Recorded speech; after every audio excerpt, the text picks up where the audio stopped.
വരൂ.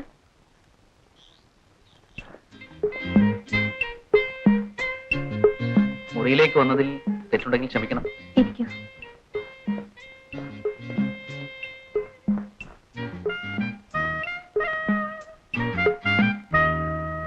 നാളെ പ്രധാന സാക്ഷിയായ രാമുവിനെ വിസ്തരിക്കുകയാണ്. കേസൊക്കെ ഞാൻ പഠിച്ചു കഴിഞ്ഞു.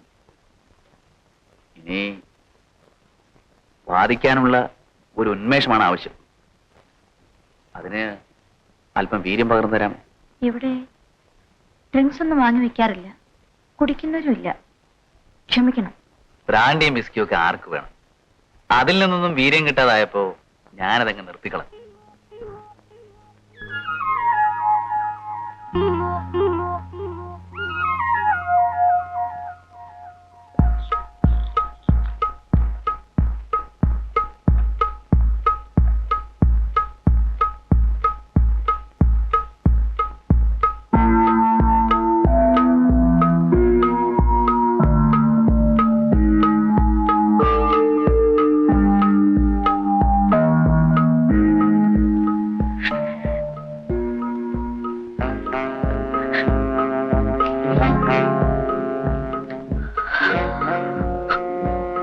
ഇഷ്ടം പോലെ.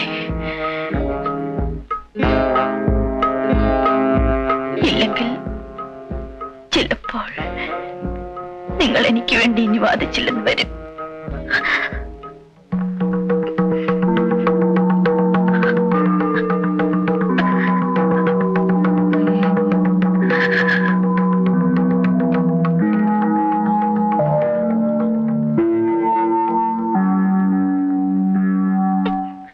നിങ്ങൾ എവിടെയെങ്കിലും വെച്ച് കണ്ടോ? അന്ന് രാവിലെ ബാലാദേവി സുഭാഷിന്റെ വീട്ടിൽ വന്നിരുന്നു. എന്നിട്ട് സുഭാഷിനെ നിർബന്ധിച്ച് വിളിച്ചോണ്ടുപോയി. നിർബന്ധിച്ച് വിളിച്ചുവെന്ന് നിങ്ങൾക്ക് എങ്ങനെ അറിയാം? ഞാൻ കേട്ടു. സുഭാഷിനി പറഞ്ഞു, ചേച്ചി എന്നെ നിർബന്ധിക്കരുത്, ഞാൻ വരികയില്ലെന്ന്. അപ്പൊ ഡോക്ടർ ബാലാദേവി പറഞ്ഞു, എന്റെ ആങ്ങളയുടെ മാനം രക്ഷിക്കണം, നിനക്ക് ഒരു കുഴപ്പവും വരികയില്ല, ഒരു ചൊറി പൊട്ടിക്കുന്ന പോലത്തെ എന്നൊക്കെ പറഞ്ഞ് ഡോക്ടർ സുഭാഷിനെ വിളിച്ചോണ്ടുപോയി. പിന്നെ സുഭാഷിണിയെ കണ്ടോ? പിന്നെ ഞാൻ കാണുന്നത് അവളുടെ ശവമാണ്. That's all.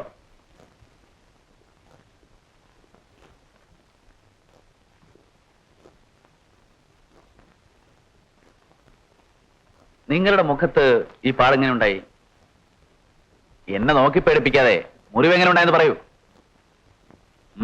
പറയണം. നിങ്ങളല്ലേ അടിച്ചത്? ഞാനോ? ഹേ, എന്നെപ്പോലെ മറ്റു വല്ലവരും ആയിരിക്കും. ആട്ടെ, എവിടെ വെച്ചാണ് അടിച്ചത്? ഡോക്ടർ ബാലാദേവിയുടെ വീട്ടിൽ വെച്ച്. നിങ്ങളെന്തിനാ അവിടെ പോയി? പറയൂ. ഈ കേസിലെ പ്രതിയുടെ വീട്ടിൽ പ്രധാന സാക്ഷിയായി നിങ്ങൾ എന്തിനു പോയി? തനിക്ക് മരുന്ന് വാങ്ങാൻ. അവരെ ഭയപ്പെടുത്തി രൂപ വാങ്ങിക്കാനാണ് നിങ്ങൾ പോയതെന്ന് പറഞ്ഞാൽ ശരിയല്ലേ? അല്ല. 2 പ്രാവശ്യം നിങ്ങൾ അവിടെ പോയിരുന്നില്ലേ? ഇല്ല. കാനറ ബാങ്കിന്റെ ഇവിടത്തെ ബ്രാഞ്ചിൽ നിന്നും F693414 നമ്പറായി 1000 രൂപയുടെ ചെക്ക് ഏപ്രിൽ 10-ാം തീയതി നിങ്ങൾ മാറിയില്ലേ? പറയൂ. പറയാതെ പറ്റില്ല. രേഖയുള്ളതാണ്. ചെക്ക് മാറിയോ? മാറി കാണും. ഏപ്രിൽ 24-ാം തീയതി F693416 നമ്പറായി 2000 രൂപയുടെ ഒരു ചെക്ക് അതേ ബാങ്കിൽ നിന്ന് നിങ്ങൾ മാറിയില്ലേ? നമ്പറൊന്നും എനിക്കറിയില്ല. ചെക്ക് മാറിയോ? മാറി.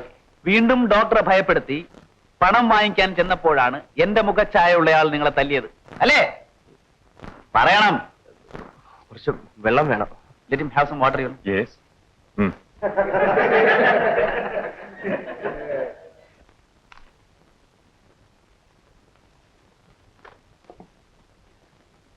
നിങ്ങൾക്ക് എന്താണ് ജോലി?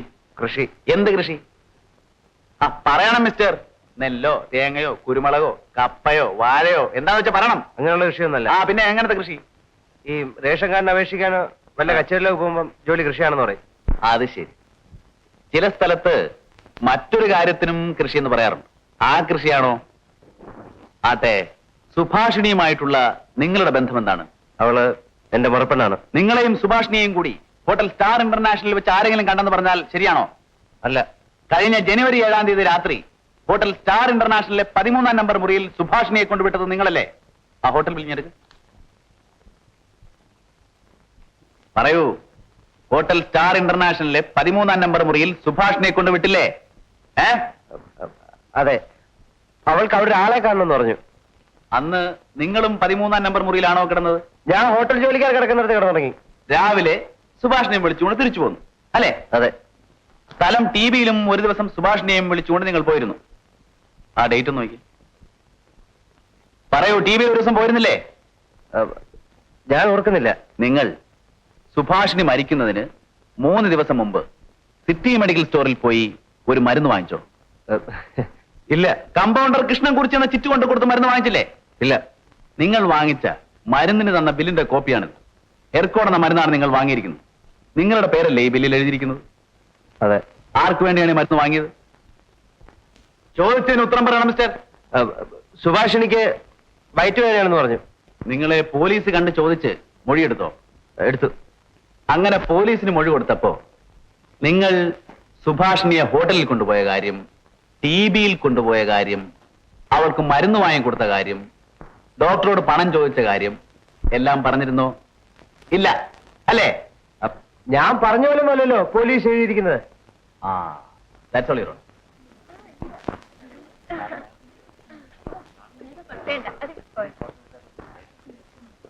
Hello Jayamohan, please. No thanks.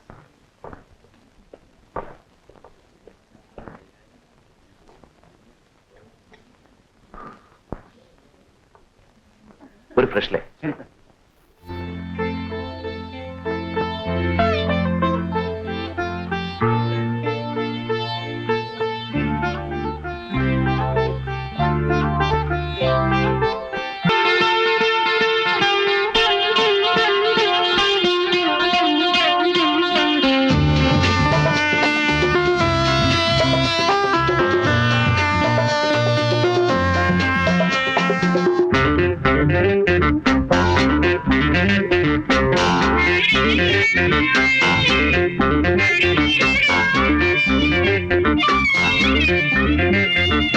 ചന്ദനവും പൂവും പൊന്നിലയിൽ നീട്ടി ആരോ പോന്നു.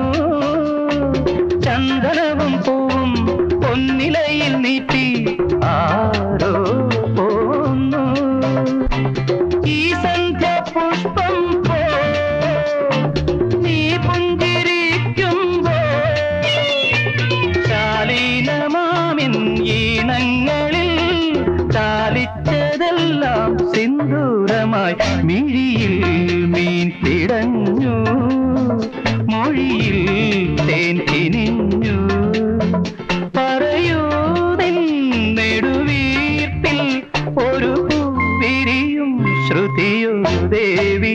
മിഴിയിൽ മീൻ പിടഞ്ഞു, മൊഴിയിൽ തേൻ കിനിഞ്ഞു.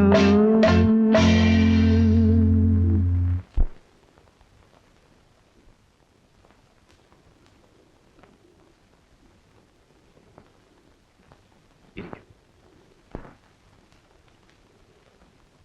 അമ്മ ഇവിടെ ഇല്ല. ഞാൻ തനിച്ചേ ഉള്ളൂ. ഒറ്റയ്ക്ക് എന്റെ മുറിയിൽ നിൽക്കാൻ പേടിയില്ലേ?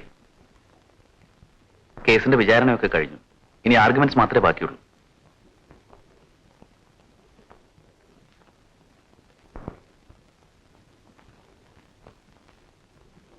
കൂലി അല്ലേ കേസ് ബാധിച്ചതിന്?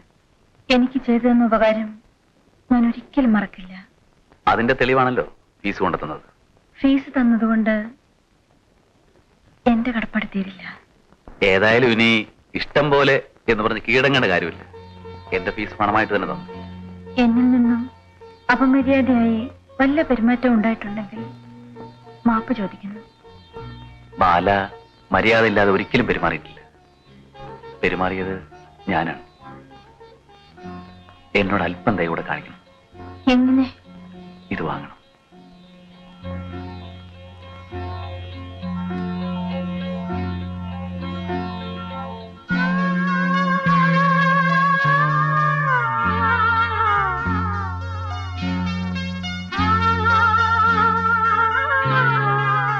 ബാലയുടെ കേസ് ഞാൻ വാദിച്ചത് എന്റെ സ്വന്തം കാര്യമെന്ന നിലയിലാണ്. ആ, അമ്മ വരുന്നുണ്ട്, അങ്ങോട്ട് ചെല്ലും.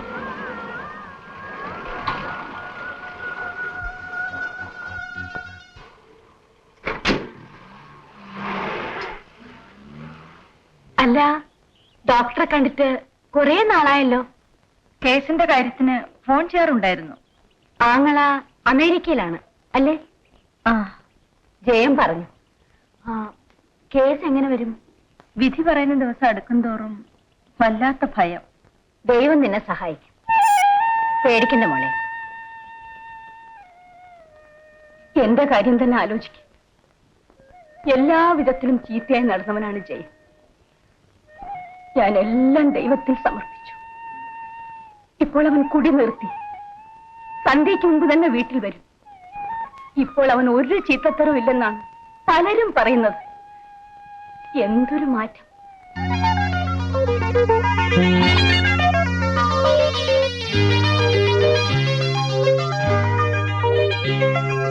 നിന്നെയും ദൈവം രക്ഷിക്കുമോളെ. പോട്ടെ അമ്മ.